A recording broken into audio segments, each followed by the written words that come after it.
पुराने तमाम रिकॉर्ड को यदि कोई तोड़ेगा तो एनडीए ही तोड़ेगा, और एनडीए प्रचंड बहुमत के साथ बिहार की जनता का आशीर्वाद और समर्थन के साथ यहाँ सरकार बनाएगी। ये जो लोग बिहार के, मैं कह सकता हूँ, जंगल राज के जो दो युवराज अभी हैं, एक राहुल गांधी भी उसके एक पार्ट हो गए हैं और तेजस्वी जी तो हैं ही, तो जंगल राज के दो युवराज क्या करना चाहते हैं? बिहार के गौरवशाली इतिहास को यदि ये सब लोग कलंकित करना चाहते हैं। इनके कालखंड में तो, राजद के कालखंड में बिहार और बिहारी कहलाना जिस प्रकार से इन लोगों ने एक वातावरण बना दिया था पूरे देश के अंदर और दुनिया के अंदर में, पुनः बिहार को वहीं ले जाना चाहते हैं क्या? तो निश्चित रूप से चुनाव सामने है, 2 महीने बाद चुनाव, नवंबर में चुनाव होंगे, और भारतीय जनता पार्टी और जनता दल यू और हमारी जो एनडीए है, ये एनडीए एक नेचुरल अलायंस है। तो हमारे यहाँ सब कुछ नेचुरल होगा, और वो नेचुरल इस प्रकार के होगा कि बिहार की जनता भी उसको स्वीकार करेगी और हमारा पूरा एनडीए परिवार भी इसको स्वीकार करेगा, और मिल बैठ करके सब बात बहुत ही आसानी से तय हो जाएगा। हमारी केंद्रीय नेतृत्व, अन्य पार्टी के केंद्रीय नेतृत्व भी बैठेंगे, प्रदेश नेतृत्व भी बैठेंगे, और मिल बैठ के हम लोग सब लोग इस सीट शेयरिंग के फॉर्मूला को भी आसानी से निकाल लेंगे।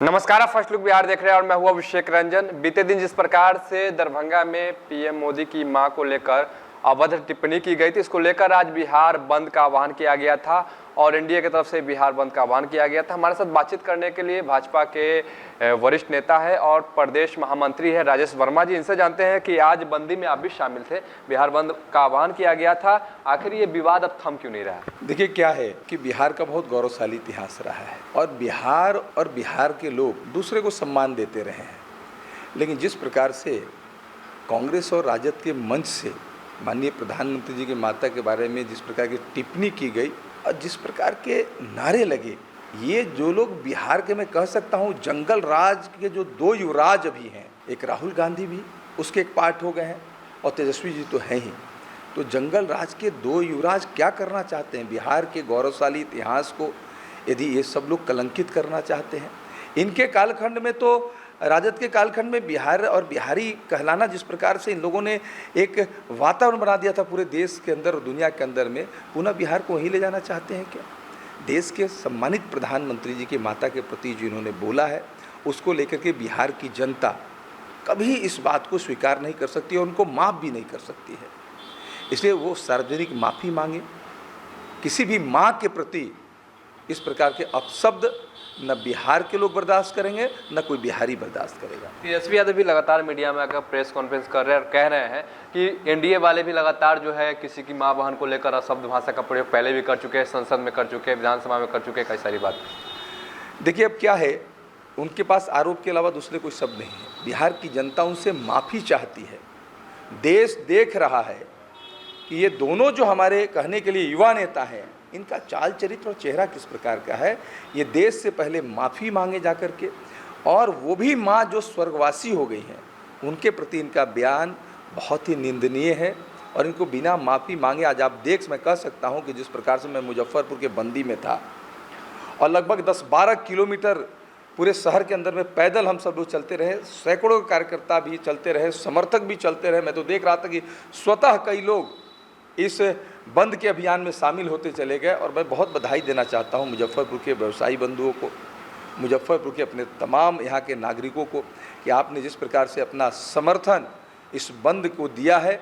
मैं बहुत बधाई देता हूं यहाँ की जनता को भी, यहाँ के व्यवसायी साथियों को भी, कि बहुत ही शांतिपूर्ण आप सब लोगों ने इस बात का प्रतिकार किया है, इस बात का विरोध किया है।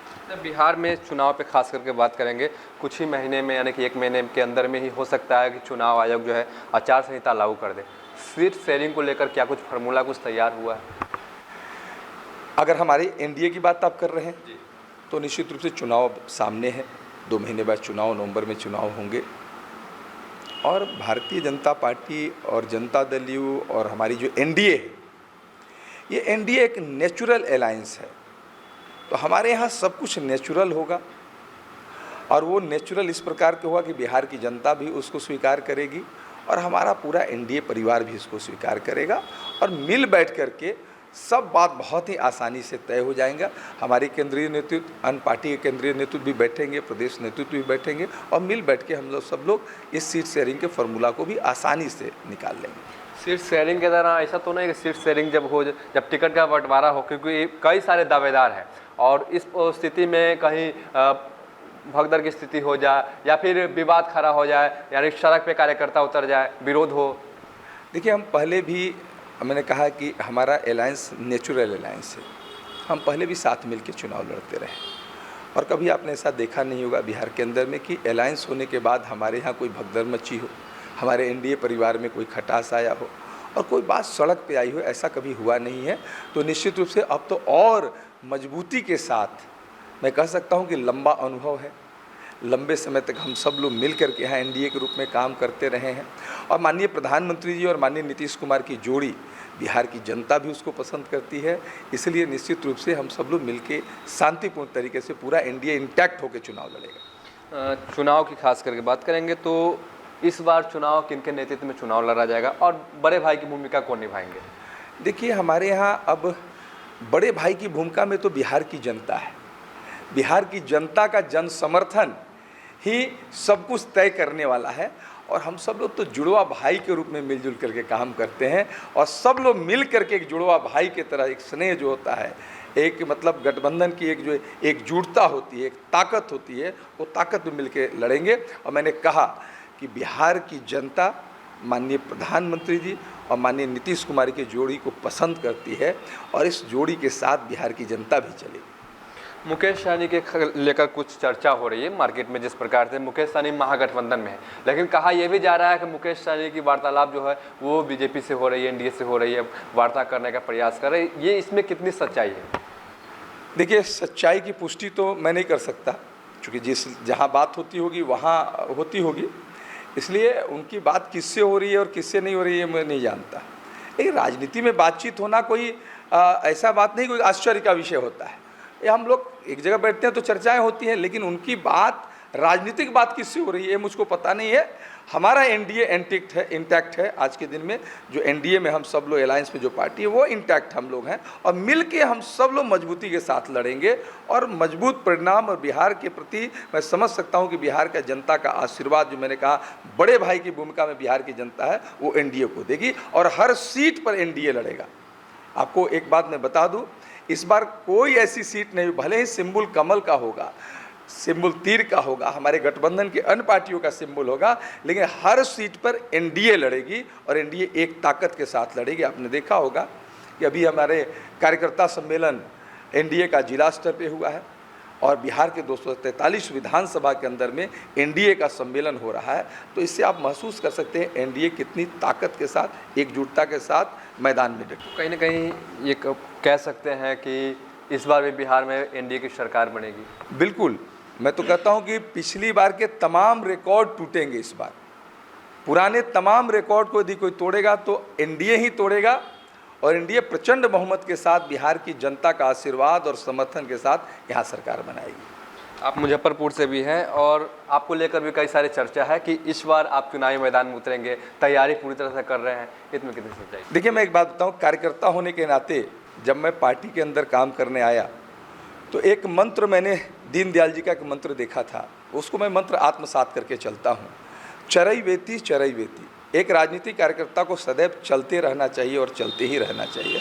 और राजनीतिक कार्यकर्ता होने के नाते अगर चुनाव लड़ने की इच्छा शक्ति जिस राजनीतिक कार्यकर्ता के अंदर नहीं होगी, वो एक मिशन के साथ काम नहीं कर सकता है।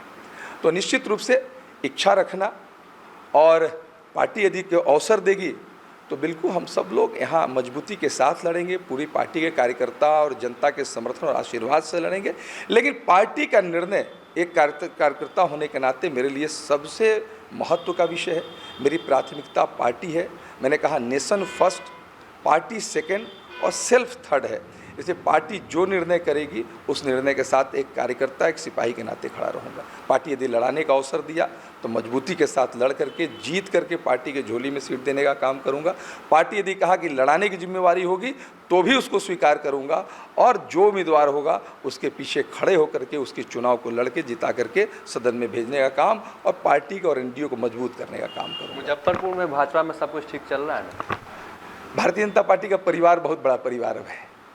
एक समय हम लोग कहते थे कैडर बेस्ड पार्टी है, अब मास विथ कैडर पार्टी है भी है भारतीय जनता पार्टी। तो स्वाभाविक है, पार्टी बड़ी हुई है, परिवार हमारा बड़ा हुआ है, तो मिल कर के इस परिवार को रखने का, इसको परिवार को एक साथ लेके चलने की जिम्मेवारी सबकी है। और निश्चित रूप से भारतीय जनता पार्टी अनुशासित पार्टी है, पार्टी विद द डिफरेंट है भारतीय जनता पार्टी। राजनीतिक दल के रूप में हमारी विशिष्ट पहचान है हमारी पार्टी की। तो यही तो हमारी खूबसूरती है कि हम पार्टी नहीं बल्कि परिवार के भाव से काम करते हैं। तो हर कार्यकर्ता हमारा परिवार का सदस्य है, हम मिलजुल करके सब काम करते हैं। कभी कुछ विषय भी होते हैं तो घर के अंदर होंगे, हम मिल बैठ के उसको तय भी करते हैं और समस्या का समाधान भी निकालते हैं। पूरी पार्टी इंटैक्ट है और मिल के हम सब लोग साथ रहेंगे। बहुत बहुत धन्यवाद। तो आप सुन रहे थे बीजेपी के प्रदेश महामंत्री राजेश वर्मा को। उन्होंने साफ तौर पे कहा कि एनडीए जो है एक परिवार है और परिवार अब बड़ा हुआ है, और अगर हमें मौका मिलेगा तो चुनाव मैदान में उतरेंगे और पार्टी को सीट देने का काम करेंगे। इसके साथ साथ और भी सारे मुद्दे को लेकर राजेश वर्मा, उनका साफ तौर पे कहना है कि एनडीए को लेकर कई सारी बातें जो निकलकर सामने आ रही थी कि एक तरफ सीट शेयरिंग को लेकर, दूसरी तरफ मुकेश सहनी जो है एनडीए से वार्तालाप कर रहे हैं। इन सभी मुद्दों को लेकर राजेश वर्मा है, उन्होंने साफ तौर पर अपनी बातों को रखा है। तो बने रहिए फर्स्ट लुक बिहार के साथ आगे भी खबरों के लिए। तब तक के लिए नमस्कार।